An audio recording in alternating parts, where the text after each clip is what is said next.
Today I want to show you how you can create custom timers on your landing pages. So essentially to go from this to this, right? From this to this.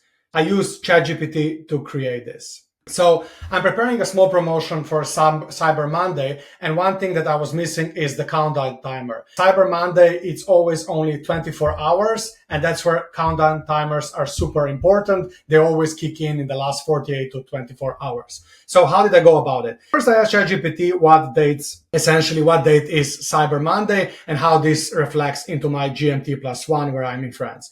Once I had this, I started with a very simple prompt. I want you to make me a CSS embed for the countdown timer with these exact dates. It needs to be red and bleed to the page. Here's an example of what I would like. The product name is Automation Task Force. Essentially, I just went to Derek's, my mentor, landing page, and I like his timer, and I essentially just screenshotted this, right? So I provided an example here. And then ChatGPT responded and gave me this CSS code. And I'll show you later how you embed this into your landing pages, right? So this CSS code, I copy, pasted, and embedded, and it gave me this, right? This dark red.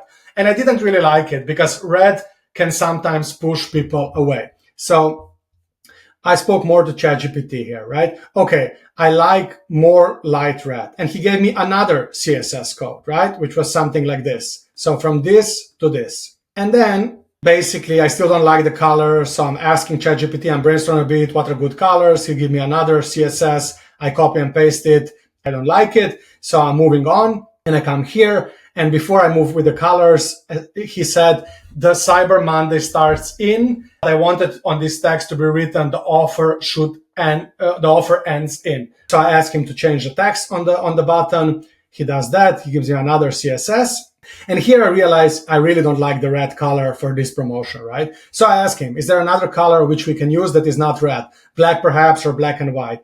And he gives me a new CSS code here, right? And this is the one that I'm using at the moment. Let me show you how you embed this, right? So how you go from this to this. You essentially go into your website builder, and I'm using Carrd for this example. I did this in TypeDream, so I assume most of the web builders should allow you to embed some custom CSS, right? So what you do is you press plus and you click embed. And once you have this embed, make sure to have code here. You simply copy and paste this. So you press here, copy code, and you essentially put it here. You press publish change. Voila. And now we have a countdown timer that bleeds in the page and moves down so people can always see it.